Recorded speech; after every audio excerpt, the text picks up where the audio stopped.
Force yourself to organize your life. Published by Timeless Audiobook. Introduction. Chaos does not arrive loudly. It creeps in quietly, through postponed decisions, unfinished tasks, cluttered spaces, and unplanned days. At first it feels manageable, then it becomes normal. And before you realize it, disorder begins shaping your mood, your results, and your future. An unorganized life is not dramatic. It is exhausting. It drains energy in small, invisible ways. You search for things you misplaced. You rush because you didn't plan. You worry because something important might be slipping through the cracks. That constant pressure becomes familiar, but familiar does not mean healthy. Organization is not about perfection. It is about control. It is about reducing friction between you and your goals. It is about building a life that feels clear instead of crowded. When your environment is structured, your mind becomes calmer. When your time is directed, your confidence grows. When your priorities are defined, your progress becomes predictable. In this audiobook, we will confront the hidden cost of chaos. We will take responsibility for your environment, your time, your energy, your finances, your attention, and your emotions. You will learn how to build daily systems that remove negotiation, simplify your goals so you can focus deeply, and create structure that lasts beyond temporary motivation. Step by step, you will replace reaction with intention. This is not about becoming obsessive. It is about becoming disciplined. It is about forcing yourself to build order now so you don't regret disorder later. A structured life does not restrict you, it frees you. You are not here to drift. You are here to design. Let's begin. Chapter 1. Admit that chaos is costing you. Let me ask you something honestly. Not to impress anyone, not to defend yourself, just you and the truth. Is your life organized, or are you constantly reacting? If you slow down and look carefully, you may notice something uncomfortable. The stress you feel, the unfinished tasks, the mental fatigue, the constant rush. That isn't bad luck, that's chaos. And chaos is costing you more than you think. Chaos is expensive. It steals your time first. You spend minutes looking for things, hours recovering from missed deadlines, days catching up on what you postponed. Then it steals your energy. When your environment is scattered, your mind follows. When your schedule is unclear, your focus weakens. When your priorities are undefined, you drift, and drifting always feels busy, but it rarely leads anywhere meaningful.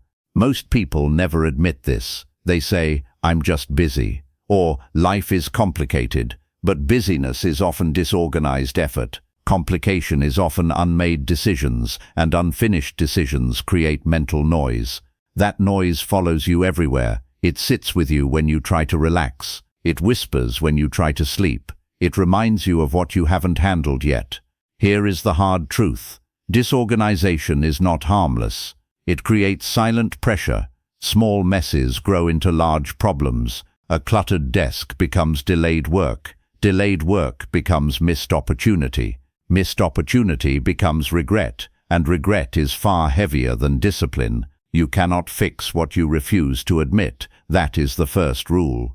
Before you organize your life, you must admit that something is disorganized, not someday, not later, now. Look at your room, look at your calendar, look at your finances, look at your habits. Are they intentional or accidental?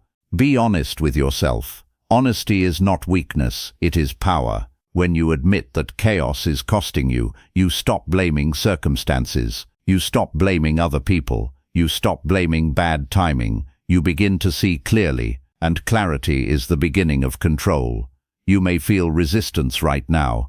That's normal. The mind likes comfort. Even messy comfort feels safe because it is familiar. But familiar chaos is still chaos, and it will not magically turn into order. Order requires a decision, a firm one, a serious one. Understand this clearly. Organization is not about being neat for appearance. It is about reducing friction in your life. It is about removing unnecessary obstacles between you and your goals. Every time you waste time searching, correcting, apologizing, or restarting, you are paying the price of disorder. Think of your life like a machine. If parts are scattered and unaligned, the machine struggles. It overheats, it breaks down. But when everything is aligned and intentional, it runs smoothly. It produces more with less effort. That is what organization does. It aligns your actions with your intentions. So today, don't promise big changes yet. Just admit the truth. Say it clearly. Chaos has been costing me. Say it without shame. Say it without excuses. Because the moment you admit the cost, you become unwilling to keep paying it. And that is where transformation begins. Chapter 2. Take radical responsibility for your environment. Look around you right now, not later, not when it's convenient. Look at the room you're sitting in. Look at your desk, your phone, your schedule, your daily routine. This is not just a space, it is a reflection. Your environment is quietly shaping your thoughts, your mood, your discipline, and your direction. And whether you admit it or not, you built it. Maybe slowly, maybe unconsciously, but you allowed it, and that means you can change it. Most people underestimate the power of their surroundings. They believe success comes from willpower alone. They think if they just try harder, everything will improve. But willpower is fragile when it fights against disorder every single day. If your room is cluttered, your mind feels crowded. If your schedule is chaotic, your emotions feel rushed. If your phone constantly interrupts you, your focus never deepens. You cannot live in disorder and expect clarity. Radical responsibility means you stop blaming the outside world for the conditions you tolerate. You stop saying, "I'm just busy." You stop saying, "This is how life is." Instead, you say, "If it's in my control, it's my responsibility." That shift changes everything. Because once you accept ownership, you gain power. Your environment is either supporting your growth or slowing it down. There is no neutral. A messy desk silently encourages procrastination. A loud, distracting space weakens concentration. An unplanned day invites interruption. These small things don't look dangerous, but over time they shape your identity. You begin to see yourself as someone who reacts instead of someone who leads. Start with the physical. Clean your space, not because it looks good, but because it removes friction. When you know exactly where things are, you move faster. When your surroundings are orderly, your mind relaxes. Order outside creates calm inside. And calm inside creates better decisions. Then look at your digital environment. Your phone is not just a device, it is a doorway to distraction. Notifications pull your attention away from what matters. Random scrolling steals minutes that turn into hours. Emails pile up and create mental pressure. Radical responsibility means you control your devices instead of letting them control you. Turn off unnecessary notifications, organize your files, unsubscribe from noise, protect your focus like it's valuable, because it is. Now examine your schedule. Do you design your day, or does your day design you? If you wake up without a plan, you automatically surrender your time to other people's priorities. Meetings appear, requests appear, distractions appear, and by the end of the day, you feel busy but unaccomplished. That is not productivity, that is reaction. Responsibility means you decide what matters before the world interrupts you. You may think these changes are small. Cleaning a room, organizing a calendar, turning off notifications. But small structural decisions create massive long-term results. When your environment supports discipline, discipline becomes easier. When your space encourages focus, focus becomes natural. You stop fighting yourself. Here is something important. You cannot control everything in life. You cannot control other people's behavior. You cannot control unexpected events. But you can control your immediate surroundings, and that control builds confidence. It reminds you that you are not powerless. There is a reason high performers are intentional about their spaces. They understand that environment is strategy. They don't leave their success to chance. They design conditions that make good decisions easier and bad decisions harder. They remove temptations, they create clarity, they simplify. This is not about perfection, it is about alignment. Does your environment reflect the person you want to become, or does it reflect the habits you are trying to escape? If you say you want discipline, does your space encourage it? If you say you want growth, does your schedule allow it? Your answers reveal your direction. Radical responsibility may feel uncomfortable at first. It forces you to admit that the chaos around you is not random. It is tolerated, but once you accept that truth, you gain control. And control creates momentum. So don't wait for motivation. Don't wait for the right time. Start where you are. Clean one space. Clarify one system. Structure one day. Take ownership of what surrounds you, because when you control your environment, you stop being a victim of circumstance. You become the architect of your life. Chapter 3. Clear physical clutter without mercy. There is something powerful about walking into a clean, open space. Your shoulders relax, your breathing slows, your mind feels lighter. Now compare that to walking into a room filled with piles, unfinished tasks, random objects, and things you keep meaning to deal with one day. You feel it immediately. A subtle weight, a quiet pressure. Physical clutter is not just visual noise, it is psychological weight. Most people underestimate how deeply their surroundings affect their thinking. They say, it's just a little mess. But little messes accumulate. One drawer becomes 3, one pile becomes 5. Soon you are living in postponed decisions. Every object you haven't dealt with represents something unfinished. And unfinished things drain energy. Clutter is not about quantity, it is about indecision. It is about holding on to what no longer serves you. Old papers you don't need, clothes you don't wear, items you keep, just in case. Each one may seem harmless, but together they create resistance. They make your environment heavy, and when your environment feels heavy, your mind follows.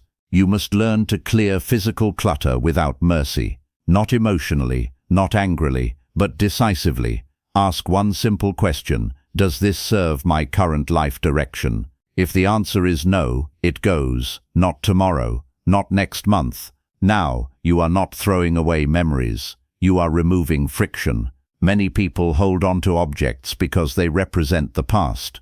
Gifts from old relationships, clothes from a different phase of life, materials from goals you abandoned. But keeping everything does not honor your history. It traps you in it. Growth requires space, and space requires letting go.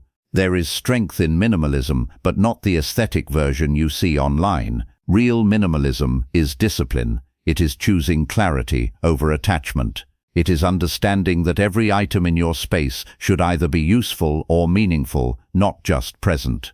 Empty space is not emptiness, it is freedom. It gives your mind room to think. Start small if you need to.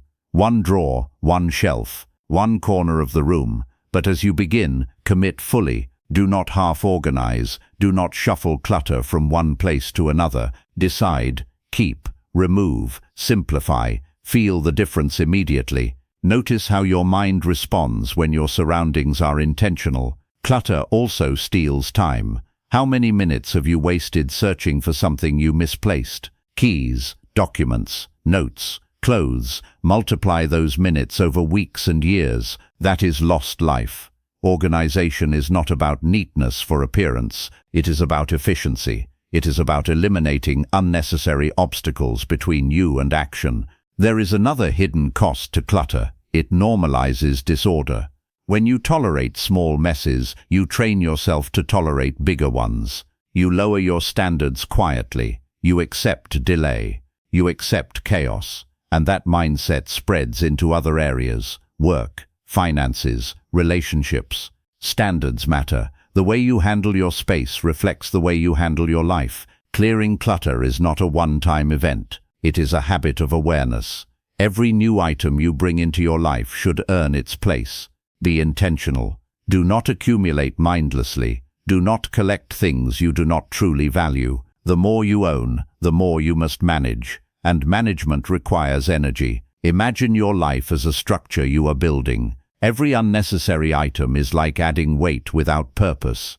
Eventually, the structure becomes harder to maintain. But when you remove what is unnecessary, the foundation strengthens. You move more easily, you think more clearly, you act more decisively.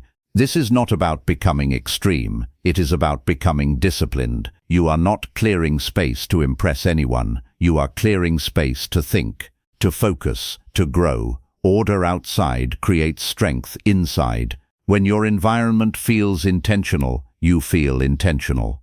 So be firm. Walk through your space with fresh eyes.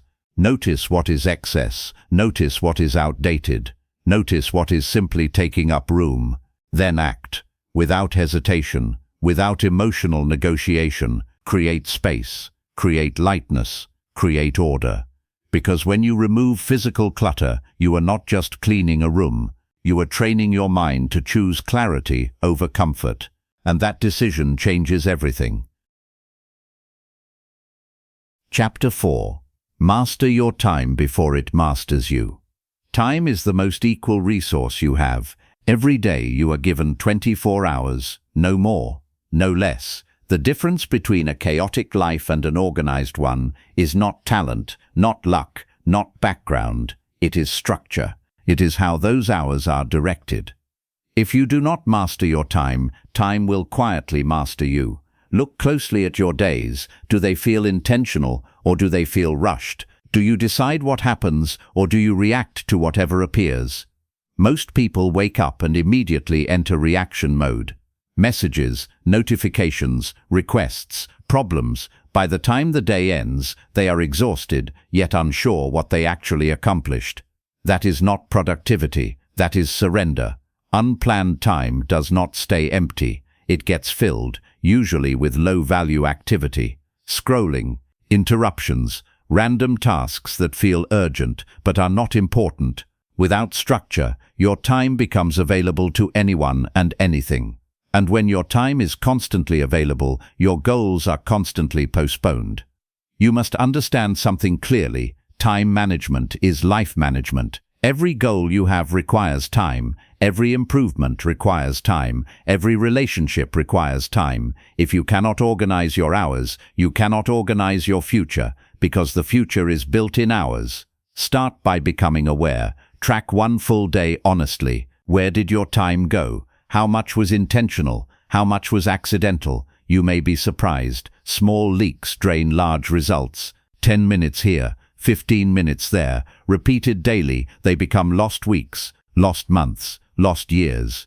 The solution is not to become robotic. It is to become deliberate. Before your day begins, decide what matters most. Identify 2 or 3 essential tasks that must move forward. Protect them, schedule them, treat them as commitments, not suggestions. When you give your priorities a place on your calendar, you give them importance. Many people say, "I'll do it when I have time." That sentence is dangerous. You will never have time. You must create it. You must assign it. Time does not organize itself. It waits for your direction. If you don't provide it, distractions will. Another trap is overloading your day. Trying to do everything leads to doing nothing well. Be realistic. Structure requires discipline, but it also requires wisdom. Leave space for rest. Leave space for transition. An organized day is not crammed, it is balanced. There is also power in rhythm. Wake up at a consistent time. Begin your day with a defined routine. Decide when you work deeply and when you handle shallow tasks.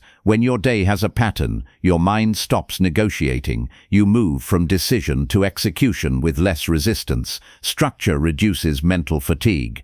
Deadlines are powerful tools. When a task has no deadline, it expands endlessly. When it has a clear boundary, your focus sharpens. Give your goals time frames. Hold yourself accountable. Respect your own schedule the way you would respect someone else's. Self-respect begins with honoring your own commitments. Remember this, being busy is not the same as being effective. Effectiveness comes from alignment. Your time should reflect your values.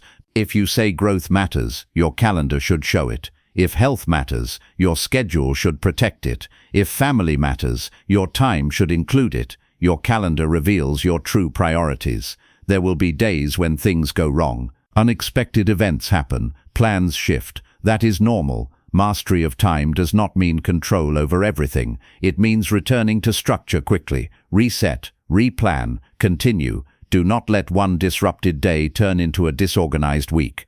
When you master your time, something powerful happens. You feel calmer, you feel clearer, you stop chasing the clock, you begin leading it. Hours no longer slip away unnoticed. They move with purpose. Time is not your enemy. It is your most loyal resource if you respect it. But if you ignore it, it will move forward without you. So decide today. Do not let your hours drift. Design them, direct them, protect them, because when you master your time, you begin to master your life. Chapter 5. Create non-negotiable daily systems. Motivation is unreliable. It rises and falls with mood, energy, weather, and circumstance. Some days you feel driven, other days you feel tired, distracted, or uninspired. If your progress depends on how you feel, your progress will always be unstable. That is why you must build systems.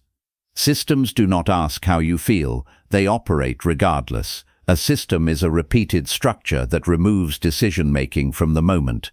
It tells you what to do before you begin negotiating with yourself, and negotiation is the enemy of discipline. The more you debate, the more likely you are to delay, but when something is non-negotiable, there is no debate, there is only action. Start with your mornings. The first hour of your day sets the tone for everything that follows. If you wake up and immediately reach for your phone, your day begins in reaction. If you wake up without intention, your focus scatters before it even gathers. But when you create a simple, repeatable morning structure, you build momentum before the world interrupts you. Wake up at a set time, make your bed, move your body, review your priorities, keep it simple but keep it consistent. Then build an evening system. How you close your day matters just as much as how you begin it. An unplanned evening often dissolves into distraction, late-night scrolling, random entertainment, delayed sleep, but a structured evening calms your mind. Prepare for tomorrow. Reflect on what you completed. Set out what you need. Sleep becomes deeper when your mind is not carrying unfinished decisions. Non-negotiable does not mean complicated. In fact, the simpler the system, the more powerful it becomes. 3 to 5 essential actions repeated daily can transform your life.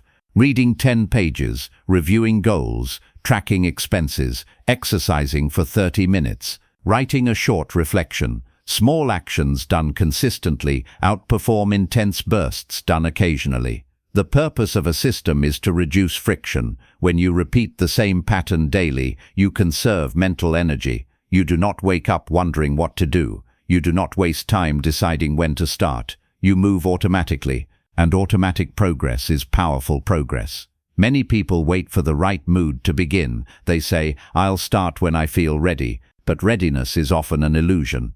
Action creates readiness. Discipline creates clarity. The system comes first. The feeling follows. There will be resistance at the beginning. Your mind will resist structure because it prefers comfort. It prefers flexibility without responsibility. But understand this, freedom without structure leads to chaos. Structure creates a higher level of freedom. When your essentials are handled daily, you move through life with less anxiety. You know you are progressing, even on ordinary days. Another benefit of daily systems is identity. When you repeat disciplined actions, you begin to see yourself differently. You are no longer someone who tries, you are someone who does. You do not rely on bursts of inspiration, you rely on structure. And identity built on structure is stable. Protect your systems fiercely, do not compromise them easily. Of course, life will present emergencies and unexpected demands, but those should be exceptions, not patterns. When you treat your daily systems as optional, they slowly disappear. When you treat them as commitments, they strengthen. It is also important to review and adjust. A system should serve you, not suffocate you. If something consistently fails, refine it, make it simpler, make it clearer, but do not abandon the idea of structure because one attempt felt difficult. Repetition may feel boring at times, but boredom is not the enemy of growth. In fact, repetition is where mastery is built. The athlete trains daily, the musician practices scales daily, the disciplined person executes essential habits daily. Greatness is not dramatic, it is structured. Remember this. Your future is shaped by what you repeat, not what you intend, not what you promise, what you repeat. So choose carefully. Build daily systems that move you forward, whether you feel strong or weak, inspired or tired. Remove negotiation, remove excuses, install structure, because when your days are structured, your progress becomes predictable, and predictable progress builds unstoppable confidence. Chapter 6. Stop multitasking and focus on one mission. Multitasking feels productive. It feels efficient. You answer messages while working, you check notifications during meetings, you switch between tasks every few minutes. At the end of the day, you feel busy, very busy. But busyness is not the same as progress, and scattered attention produces scattered results. Your mind was not designed to focus deeply on multiple important tasks at the same time. What you call multitasking is often rapid task switching, and every switch costs you energy. Every interruption breaks your concentration. Every glance at your phone resets your thinking. You may not notice it immediately, but the quality of your work declines, your depth weakens, your output becomes average. If you want to organize your life, you must first organize your attention. Attention is your most valuable currency. Where it goes, your life follows. When your attention is fragmented, your results become fragmented. When your attention is concentrated, your progress accelerates. Most people struggle not because they lack ability, but because they lack sustained focus. They start many things, they finish few. They move from idea to idea, task to task, without completing what matters most. And unfinished work creates mental clutter. It lingers in your mind, reminding you of what you have not completed. There is power in choosing one mission at a time. When you sit down to work, define clearly what you are working on. Not 5 things, not 3 things, one primary objective. Give it your full attention for a defined period. No phone, no browsing, no distractions, just focused effort. At first, this may feel uncomfortable. Your mind is used to stimulation, it craves novelty, but discipline grows through discomfort.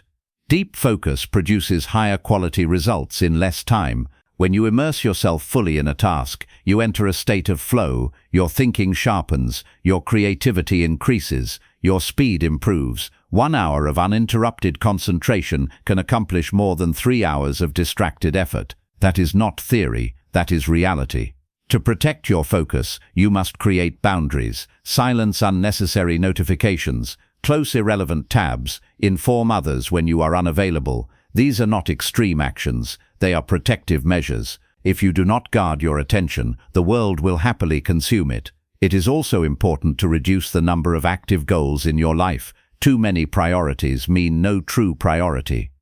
Choose what matters most in this season. Concentrate your energy there. When you spread yourself thin, you weaken your impact. When you concentrate, you amplify it. Understand this clearly. Completion builds confidence. Every time you finish what you start, you strengthen your discipline. You prove to yourself that you are reliable.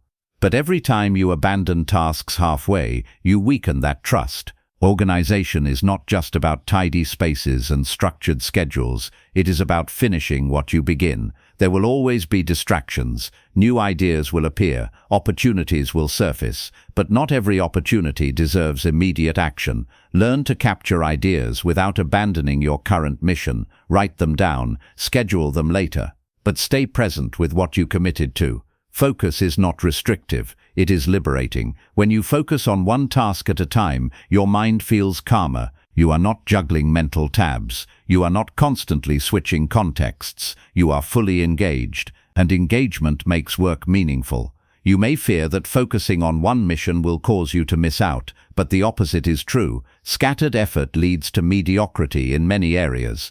Concentrated effort leads to excellence in one, and excellence creates opportunity. Train yourself to ask a simple question: what is the most important thing I should be working on right now? Then work on it, without negotiation, without delay, without distraction, even if only for 30 focused minutes. Build that muscle daily, because when you master your attention, you master your output. And when your output improves, your life begins to organize itself around meaningful progress instead of endless activity. Chapter 7. Organize your finances or stay stressed. Money is not everything, but financial disorder affects everything. It affects your sleep. It affects your confidence. It affects your relationships. It even affects the decisions you make about your future. You may try to ignore it, postpone it, or avoid looking at the numbers, but avoidance does not reduce pressure. It increases it. Financial chaos is silent stress. Many people say they want peace, yet they refuse to bring order to their finances. They spend without tracking. They earn without planning. They hope without calculating. And hope is not a strategy.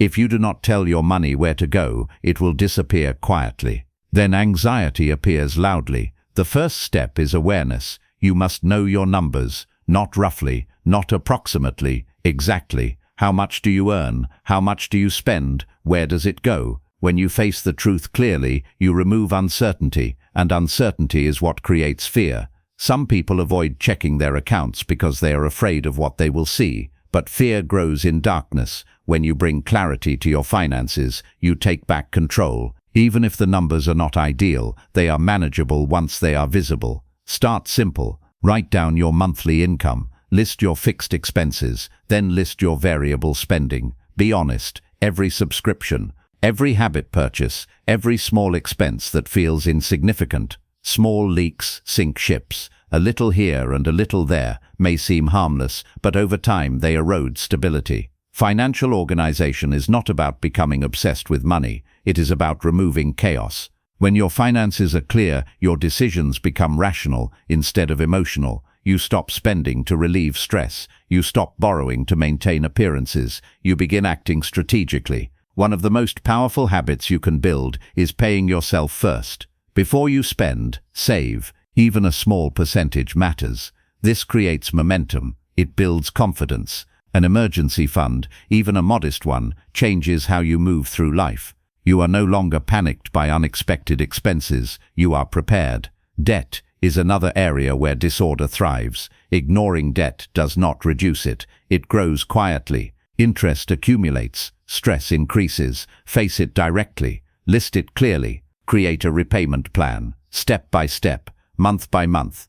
Organization turns an overwhelming problem into a structured challenge. Avoid comparing your financial life to others. Comparison often leads to reckless decisions. People overspend to impress. They purchase things they do not need to maintain an image they cannot afford. That is financial chaos disguised as success. True stability is quiet. It is disciplined. It is controlled. Financial organization also requires long-term thinking. What are you building? What are you preparing for? Retirement, family, a home, freedom. Without defined goals, money flows without direction. When you define purpose, spending becomes intentional. There is dignity in financial discipline. Tracking expenses does not mean you are poor. Budgeting does not mean you lack ambition. It means you are in control, and control reduces stress. You may not become wealthy overnight. That is not the point. The goal is order. When your finances are organized, you eliminate one major source of chaos in your life. You replace uncertainty with structure. You replace fear with planning. Remember, money amplifies who you are. If you are disorganized, more money increases confusion. If you are disciplined, more money increases stability. So build discipline first. Take an hour this week. Sit down. Review everything. Create a simple system. Track monthly. Adjust when needed. Stay consistent. Financial organization is not a one-time event. It is a habit. Because when your money is clear, your mind is clear. And when your mind is clear, your decisions become stronger. Organize your finances and you reduce stress at its root. Ignore them and stress will follow you everywhere. The choice is simple: order or anxiety, discipline or confusion. Decide wisely. Chapter 8. Clean up your digital life. Your digital world may look invisible, but it is one of the most powerful forces shaping your attention, your mood, and your discipline. You may have cleaned your room, you may have organized your schedule, but if your phone is chaotic, your focus will never be stable.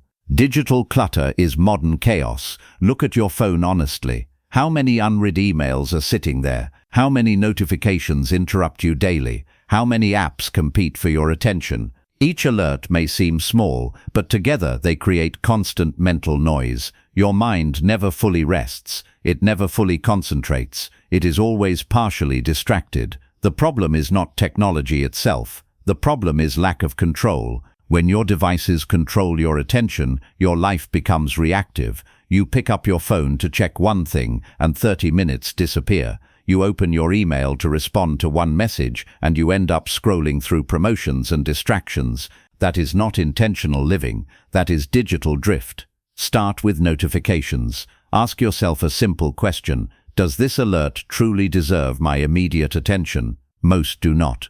Social media likes, random updates, promotional emails, these are not emergencies. Silence them. Turn off non-essential notifications. You will feel uncomfortable at first. You may feel like you are missing something, but what you are really gaining is silence. Next, clean your home screen. Remove unnecessary apps. Organize the ones you use. Keep your digital space as intentional as your physical space. When you unlock your phone, it should not feel like entering a marketplace of distractions. It should feel purposeful. Then address your email. Thousands of unread messages represent unfinished decisions. They create subtle stress. Take time to unsubscribe from what you no longer need. Archive what is irrelevant. Create folders. Set specific times to check messages instead of responding constantly. Email should serve your schedule, not interrupt it. Social media requires strong boundaries. It is designed to capture attention.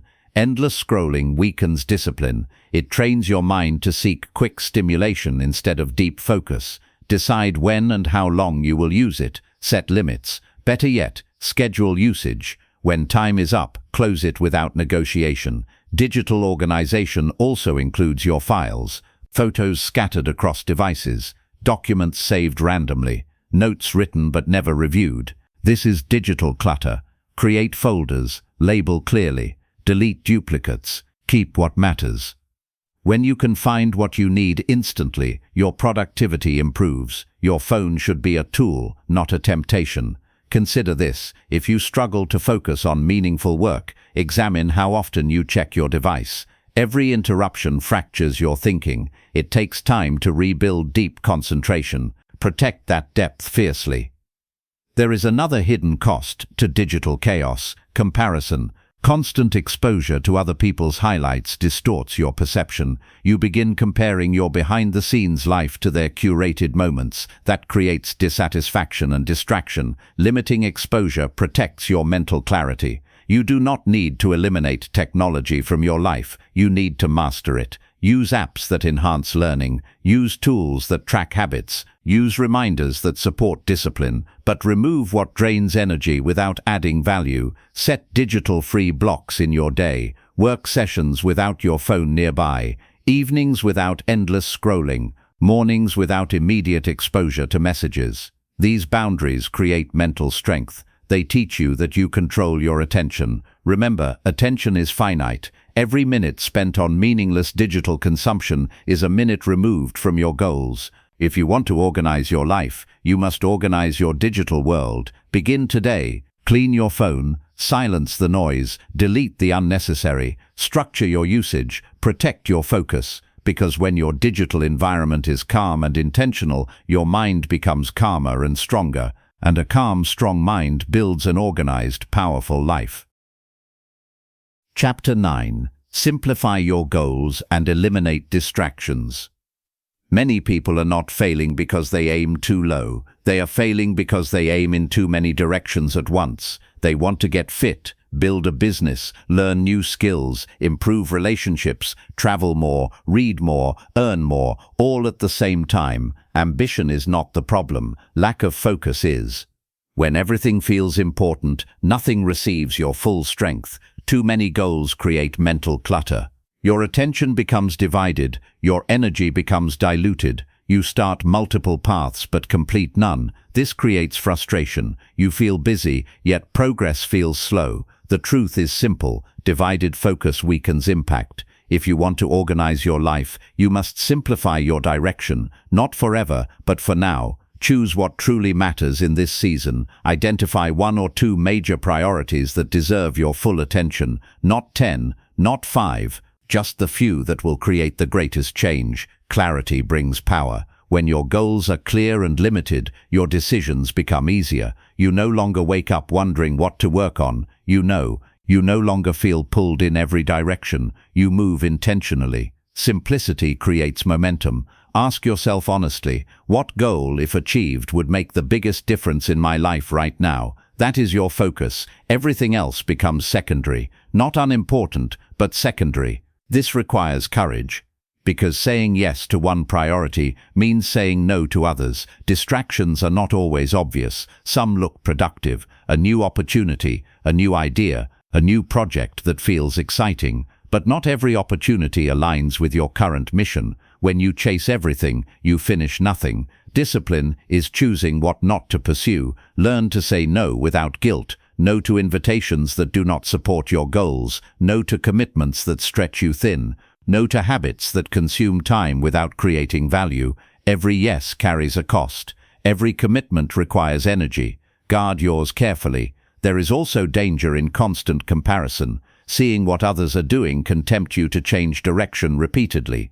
You see someone succeeding in one area and suddenly you want to pivot. Then you see another opportunity and shift again. This creates instability. Stay grounded in your chosen mission. Depth creates results, not constant redirection. Simplicity does not mean small thinking.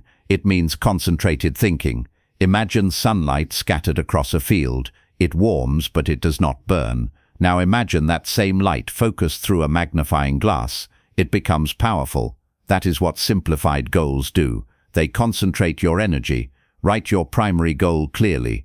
Define measurable steps. Break it into daily and weekly actions. Keep it visible. Review it often. When distractions appear, compare them to your priority. If they do not support it, decline them. This approach reduces stress as well. When your goals are simplified, your mind is not overwhelmed by endless possibilities. You feel directed instead of scattered, and direction creates confidence. Remember, life has seasons. You do not have to accomplish everything at once. There will be time for other pursuits, but right now, choose wisely. Focus deeply, complete fully. Eliminating distractions is not about becoming rigid or isolated. It is about alignment. When your daily actions align with your primary objective, progress becomes visible, and visible progress fuels motivation. Organization requires elimination. You cannot organize chaos without removing excess. The same applies to your ambitions. Remove the unnecessary. Clarify the essential, because when you simplify your goals, you simplify your decisions. When you simplify your decisions, you strengthen your focus. And when your focus strengthens, your results accelerate. Choose less, achieve more. That is the discipline of organized living. Chapter 10. Design your week like a CEO. Most people live their lives one day at a time. They wake up, react, adjust, survive, and repeat. There is no larger structure guiding their week. No intentional overview, just scattered effort. But if you truly want to organize your life, you must rise above the daily rush and begin thinking weekly. Leaders do not drift through their weeks. They design them. Think like a CEO of your own life. A CEO does not wait for problems to appear before planning. They review, analyze, and prepare before the week begins. They look at priorities. They assess risks. They allocate resources. Your time and energy are your resources. If you do not assign them intentionally, they will be consumed accidentally. Choose one day each week, perhaps Sunday evening or Monday morning, to conduct a weekly review. This is your leadership meeting with yourself. No distractions, no rushing. Sit down with your calendar, your goals, and your responsibilities. Look at what is coming. Meetings, deadlines, personal commitments, health priorities, financial tasks. See the full picture before stepping into it. When you see your week as a whole, you regain control. You notice conflicts before they happen. You adjust workloads realistically. You schedule deep work sessions in advance. You protect time for what matters most, instead of squeezing it in as an afterthought. A weekly plan prevents emotional decision-making. Without structure, your mood determines your productivity. You work on what feels urgent instead of what is important. But when your week is designed ahead of time, you follow strategy instead of impulse. Begin by identifying the 3 major outcomes you want from the week. Not tasks, outcomes. What must move forward for this week to feel successful? Write them clearly, then break them into scheduled actions, assign them specific days and times, treat those appointments with respect. You would not casually cancel an important meeting with someone else. Do not casually cancel on yourself. Energy management is just as important as time management. Some days you are naturally sharper, some days you feel slower. Place your most demanding tasks where your energy is highest. Reserve lower energy periods for administrative or lighter work. This alignment increases efficiency without increasing stress. A well-designed week also includes rest. Many people overload their calendars without considering recovery. Then they burn out and blame the workload. Sustainable productivity requires rhythm. Work intensely, rest intentionally. Build both into your weekly design. Anticipate distractions. They will come. Unexpected requests, delays, interruptions. But when your week is structured, you can absorb disruptions without losing direction. You adjust, not abandon. A clear weekly framework gives flexibility without chaos.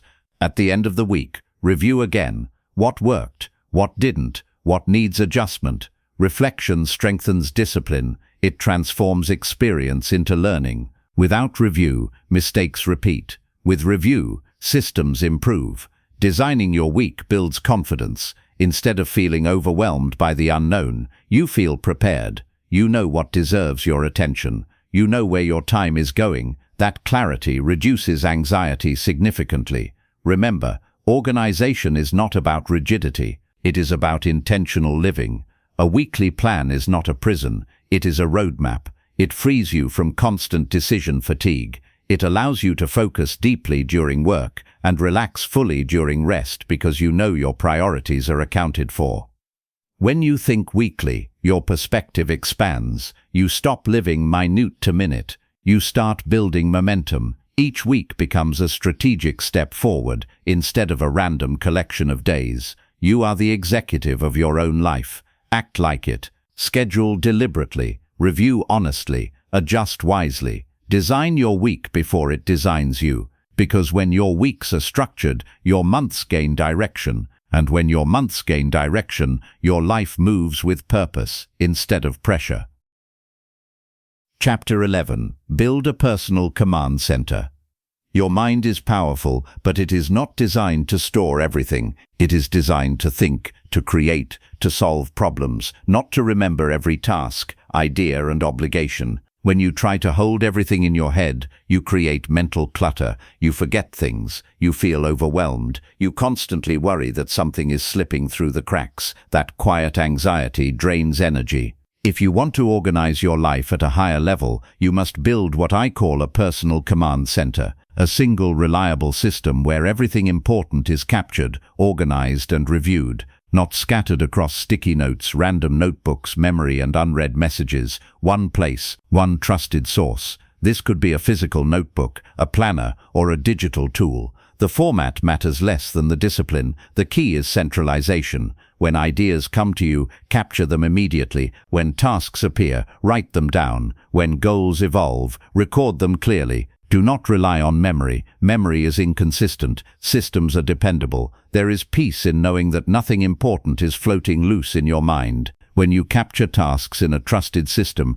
your brain relaxes. It no longer needs to keep reminding you. That mental space becomes available for creativity and focus. Your command center should contain several core elements. First, your goals. Clear, written objectives, not vague wishes. Defined targets. Second, your task list, organized by priority, not by random order. Third, your calendar, scheduled commitments with realistic timeframes. Fourth, a space for notes and ideas, a place where inspiration can land safely without interrupting your flow. Review is what makes the system powerful. A command center that is never reviewed becomes another source of clutter. Daily quick check-ins, weekly deeper reviews, monthly reflections. These rhythms keep everything aligned. They ensure that small tasks do not become forgotten burdens. Many people underestimate the value of writing things down. They believe they can remember, but every time you try to mentally track something, you consume attention.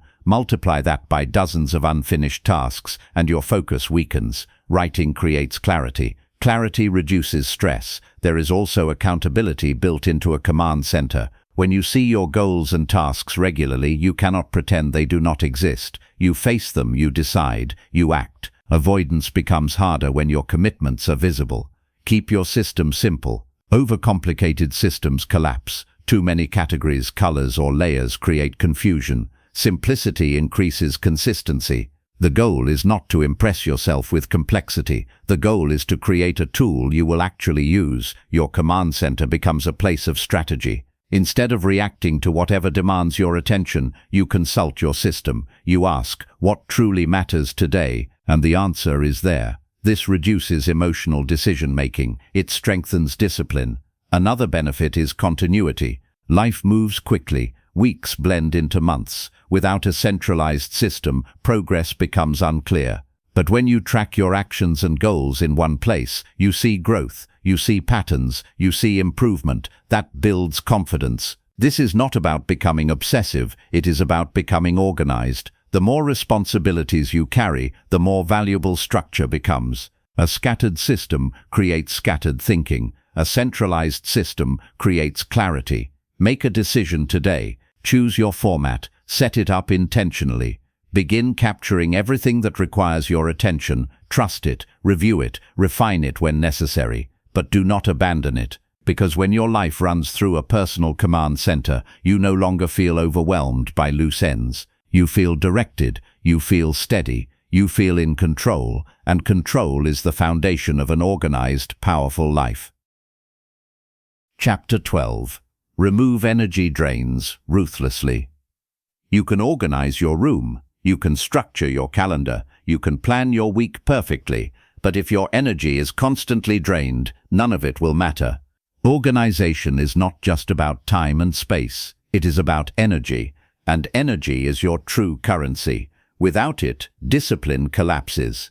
Look closely at your life. What consistently leaves you feeling exhausted, frustrated, or mentally heavy? Not physically tired from meaningful effort. That kind of tired can be satisfying. I'm talking about the kind of exhaustion that comes from unnecessary conflict, pointless obligations, constant negativity, or endless distractions. Energy drains are often subtle. A relationship that constantly pulls you into drama, a habit of late-night scrolling that steals your sleep, a commitment you agreed to out of guilt but secretly resent. These may seem small individually, but together they weaken your focus and clarity. If you want to organize your life, you must remove energy drains without hesitation. Not emotionally, not aggressively, but firmly. Start by identifying them honestly. Where do you feel the most resistance? What interactions leave you depleted? What routines leave you scattered instead of strengthened? One of the biggest drains is toxic interaction. You cannot control other people's behavior, but you can control your boundaries. If someone constantly disrespects your time, speak clearly. If someone spreads negativity, limit exposure. Protecting your energy is not selfish, it is strategic. You cannot build a focused life while constantly absorbing chaos from others. Another drain is overcommitment. Many people say yes to too many things. They fear disappointing others. They fear missing out. But every unnecessary commitment consumes time and mental space. Learn to pause before agreeing. Ask yourself, does this align with my priorities? If the answer is no, decline politely. A clear no protects your future yes. Poor habits also drain energy silently. Irregular sleep, unstructured evenings, mindless consumption. These habits may feel comforting in the moment, but they weaken your discipline long term. Energy management begins with physical care, consistent sleep, movement, proper rest. Without physical stability, mental organization becomes harder. Pay attention to mental drains as well. Overthinking past mistakes, worrying excessively about things outside your control, constant comparison. These thought patterns consume enormous energy. You must discipline your thinking. If a thought does not lead to constructive action, release it. Train your mind to focus on solutions, not endless replay. Even cluttered goals can drain energy.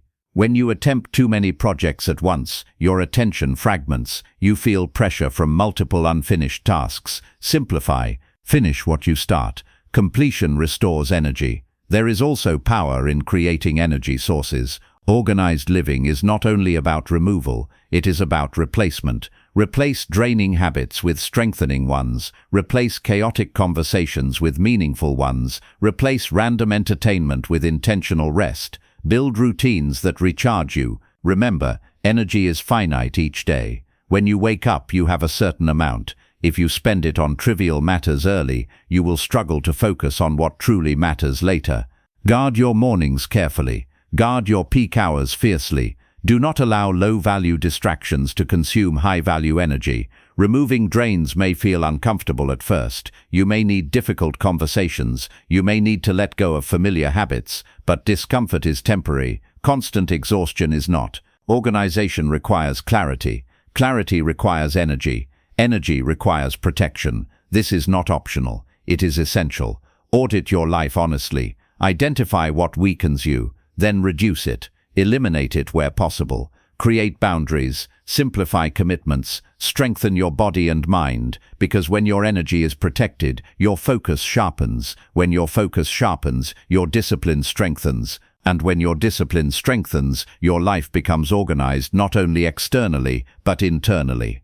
Ruthless removal creates powerful momentum. Guard your energy. It is the foundation of everything you build. Chapter 13. Discipline your mind against emotional disorder. You can clean your room, you can plan your week, you can organize your finances, but if your emotions control you, chaos will return. Organization is not only external, it is internal, and the mind, if left undisciplined, becomes the greatest source of disorder in your life. Emotional disorder shows up quietly, overreacting to small problems, losing focus because of criticism, procrastinating because of fear, making impulsive decisions because of frustration. These reactions may feel natural, but natural does not mean helpful. When emotions dictate your actions, consistency disappears. A disciplined mind does not suppress emotion, it manages it. There is a difference. Suppression ignores feelings. Discipline acknowledges them, but refuses to let them take control. You can feel anger without acting recklessly. You can feel fear without quitting. You can feel disappointment without collapsing. The first step is awareness. Notice your patterns. When do you lose control? When do you make poor decisions? What emotions usually precede chaos? Most people never pause long enough to observe themselves. They simply react. But reaction without reflection leads to repetition. Create space between feeling and action. Even a few seconds of pause changes everything. When something triggers you, breathe, step back mentally. Ask yourself, what is the most constructive response here? That question alone restores control. It shifts you from impulse to intention. Emotional discipline also requires perspective. Many daily frustrations are minor in the larger picture. Delays, criticism, small mistakes. If you magnify them emotionally, they disrupt your structure. If you place them in context, they lose power. Train yourself to zoom out. Ask, will this matter in a year? Often the answer is no. Another source of emotional disorder is negative self-talk. The voice inside your mind shapes your confidence. If you constantly criticize yourself, replay failures, and doubt your ability, you weaken your discipline.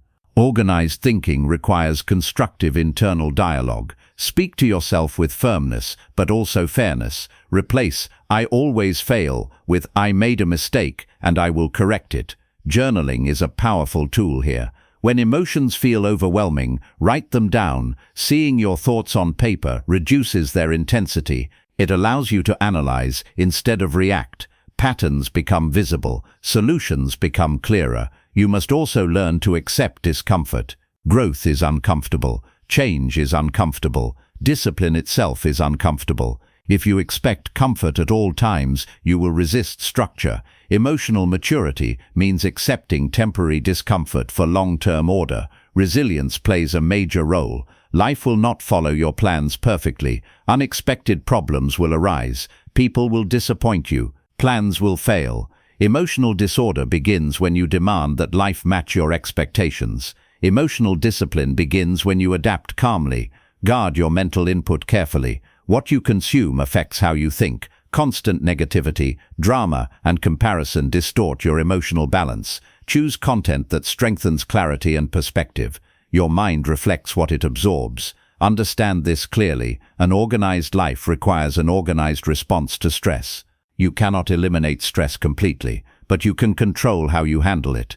Calm responses create stable outcomes. Impulsive reactions create new problems. Practice emotional control daily, in small situations. When someone interrupts you, when a task takes longer than expected, when criticism appears, these small moments are training grounds. The more you practice calmness, the stronger it becomes. You are not your emotions, you are the one observing them. That awareness gives you authority. Authority creates stability. Stability supports organization, because when your mind is disciplined, external order becomes easier to maintain. When your reactions are steady, your decisions are clearer, and when your decisions are clear, your life moves forward with strength instead of turbulence. Emotional discipline is not optional, it is the foundation of lasting order.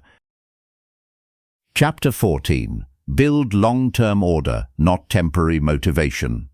Many people reorganize their lives in bursts. They clean everything in one weekend. They create detailed plans. They feel inspired, energized, determined.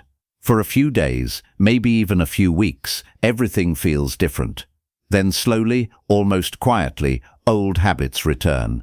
The desk becomes cluttered again. The schedule becomes reactive. The discipline fades. This cycle repeats. That is temporary motivation. And temporary motivation cannot build a stable life. If you want lasting order, you must shift from intensity to consistency. Intensity feels powerful, but it is unstable. Consistency feels ordinary, but it is unstoppable. Long-term organization is not built on dramatic resets, it is built on daily maintenance.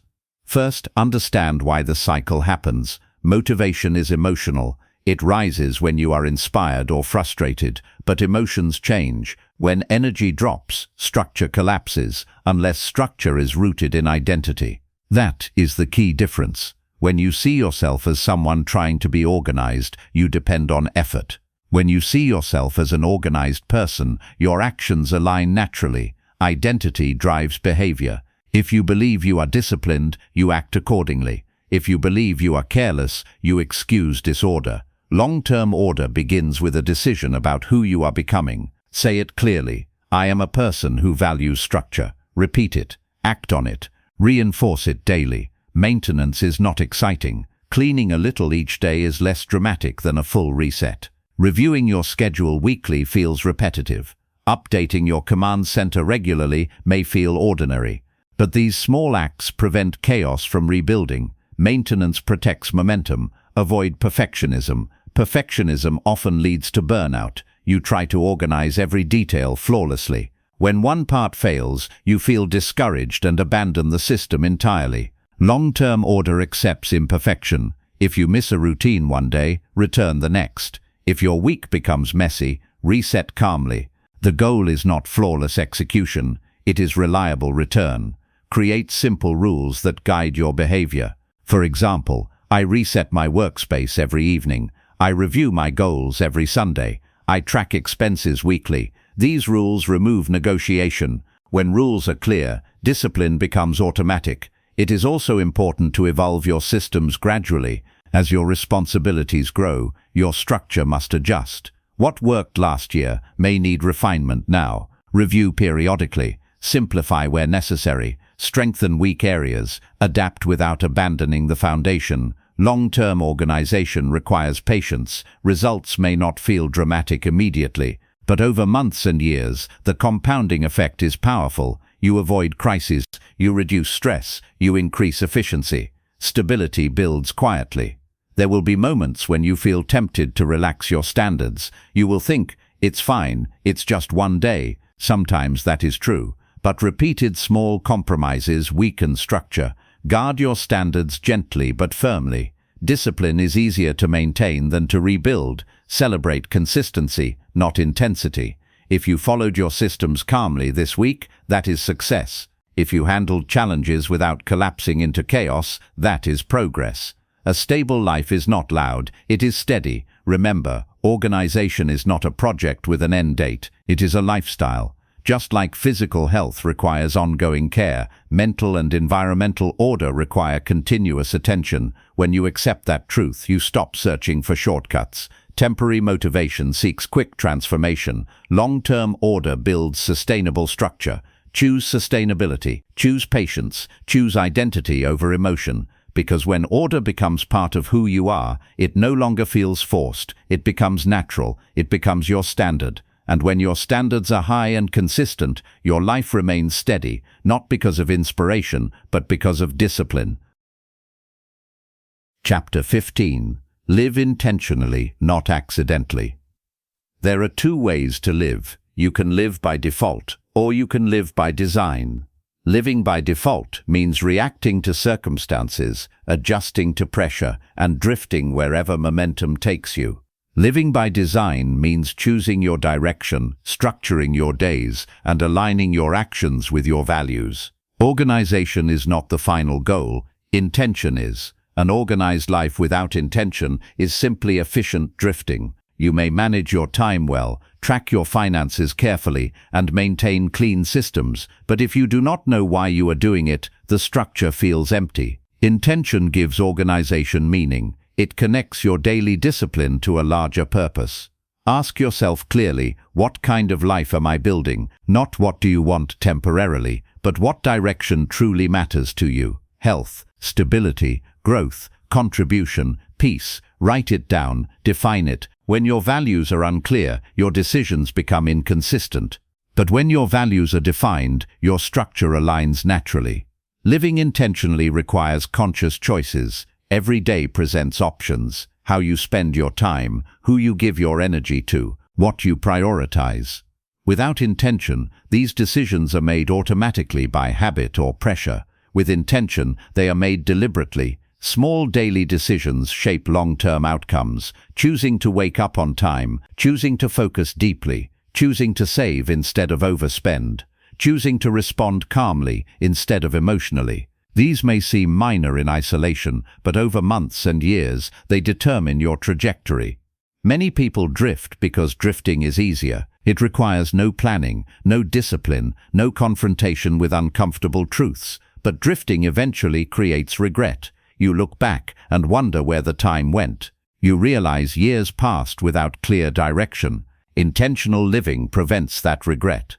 To live intentionally, you must review your direction regularly. Goals evolve, circumstances change, but your core values should remain steady. Schedule moments of reflection. Ask yourself, am I moving toward what matters, or am I simply staying busy? Intentional living also requires courage. Sometimes your values will not align with the expectations of others. You may need to decline opportunities. You may need to say no to distractions that others accept. You may need to create boundaries that protect your focus. That courage strengthens identity. Alignment brings peace. When your daily habits reflect your long-term vision, you feel stable. There is no hidden tension between who you are and who you want to be. Your calendar matches your priorities. Your environment supports your growth. Your systems reinforce your values. Intentional living does not mean rigid control. Life will still surprise you, but instead of being knocked off course easily, you adjust without losing direction.